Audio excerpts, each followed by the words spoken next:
سلام. این یک منبع تغذیه سویچینگ هست که من بارها توی این کانال در مورد این مدار صحبت کردم. طرز کار این مدار بسیار آسانه. ما میخوایم بدونیم اگر آیسی رو از این مدار خارج کنیم چه اتفاقی برای مدار میفته. شما اگه اصول کار یک مدار رو بدونید به راحتی میتونید از عهده اون مدار بر بیاین. هر تغییری رو میتونید تو مدار ایجاد کنید. در واقع دانستن اصول کار یک مدار به شما کمک میکنه که سایر مدارات رو هم درک کنید. این مدار به راحتی متغیر میشه. هم میشه ولتاژ و هم جریان رو در اون متغیر کرد و هم میشه یک مدار اتصال کوتاه برای اون تعریف کرد. این موارد رو من توی یک دوره توی سایت برای شما قرار دادم. اسمش هم هست متغیرسازی منابع تغذیه سویچینگ. پس چون کارکرد این مدار رو من میدونم، خیلی از تغییرات رو میتونم روی این اجرا کنم. من میخوام آیسی این مدار رو خارج کنم تا ببینم که مدار چه عکس العملی به ما نشون میده.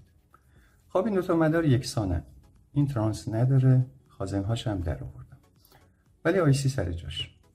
ولی تو این مدار آیسی رو خارج کردم.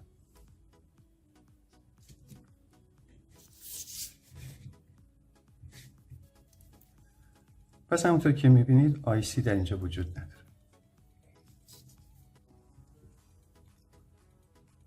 هیچ قطعی جدا نشده، فقط آیسی رو در آوردم. ما میدونیم وقتی که این مدار شروع به کار کنه، سیمپیچ کمکی یا اوگزیلری وایندینگ یا اوگزیلری کوئل یک ولتاژی رو تولید میکنه که این ولتاژ به سر وسط این ترانس پالس میرسه.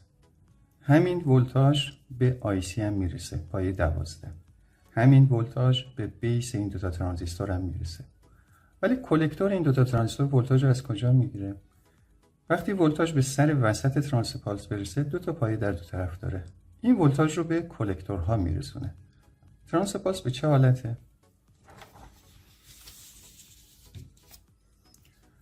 در واقع این ترانس پالس یا ترانس درایو هستش. یک سر وسط داره و سر دیگه کناری. پس این سر وسط هست. اینجا ولتاژ VCC میگیره که از سیمپیچ کمکی یا اوگزیلری کوئل میاد. حالا طرف دومش که به ترانزیستورهای قدرت میرسه فرق داره. یه سیمپیچ جداگانه در اینجا داره، یه سیمپیچ دیگه هم در اینجا. پس این شکل داخلی ترانس پالس. من این مدار رو به طور کامل تو دوره منابع تغذیه سویچینگ براتون تشریح کردم. اینجا قصد من اینه که آیسی رو خارج کنم تا عملاً ببینید چه اتفاقی میفته. پس ترانس پالس البته نقطه دارش هم در اینجاست. به این حالت کار میکنه. خب با دونستن این موضوع که ترانس پالس آغازگر سویچینگ در این مداره، ما آیسی رو خارج میکنیم. آیسی فقط نقش کنترل رو داره. یعنی الان آیسی در اینجا وجود نداره، پس مدار هیچ کنترلی در جریان و ولتاژ خروجی نداره.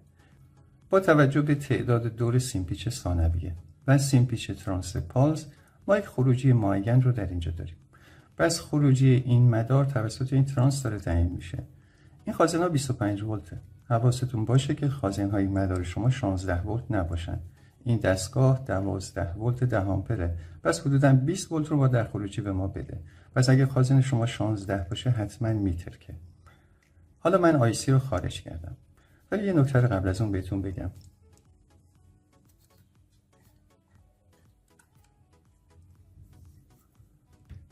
این ترانس پالسه که در اینجاست. این سر وسط ترانس پالسه که یک مقاومت داره که ولتاژ VCC رو بهش میرسونه. پس در اینجا یک مقاومت هست. دو طرفش به کلکتورها متصله. این دوتا ترانزیستور. حالا میخوام مدار رو به برق بزنم و این نکته رو به شما بگم.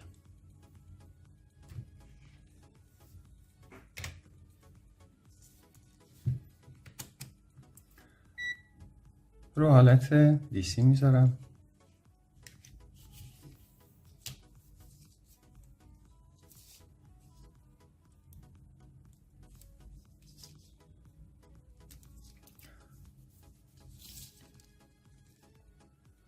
خروجی مولتیمتر هم وصل کردم.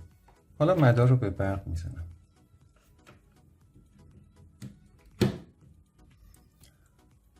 توجه کنید 21 ولت دارم. LED هم روشن شده، IC هم وجود نداره. ولی چطوری این کار رو انجام دادم؟ مدار رو قطع کنم.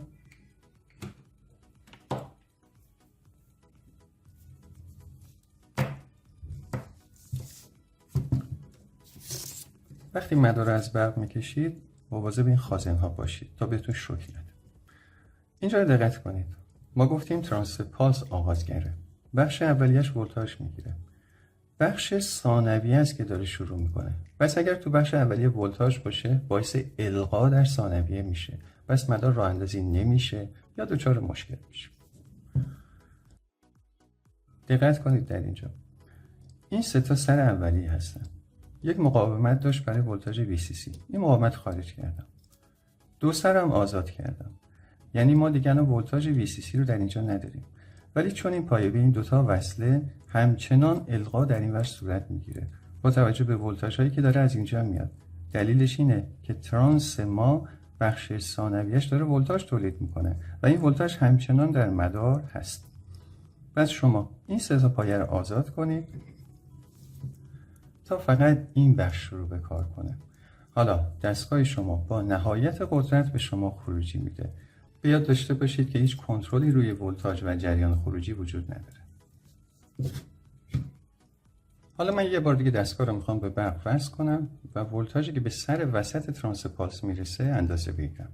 اسم اصلی این قطعه ترانس درایو هست. ما بنا به عادت اینو ترانس پالس میگیم. منفی مولتیمتر رو به منفی خروجی وصل میکنم. میذارم تا همین وضعیت باشه.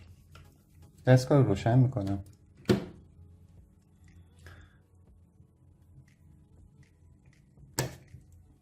اول خروجی رو اندازه بگیریم. 21 ولت. این مقاومتیه که ولتاژ به سر ترانس پالس میرسونه. این دیودهایی که به سیمپیچ کمکی وصله. دقت کنید 20 ولت دارم. حالا اینجا رو اندازه میگیرم.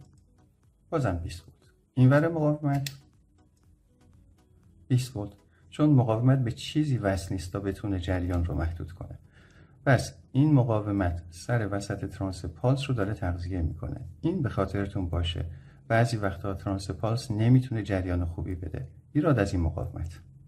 یک نکته رو براتون یادآوری کنم. حواستون به این کلید 110 ولت باشه. اگر اون روی 110 ولت باشه، ترانزیستورهای قدرت شما دائما میسوزن. هر چند بارم عوض کنید بازم خواهد سوخت. چون ولتاژ 2 برابر به این میرسه.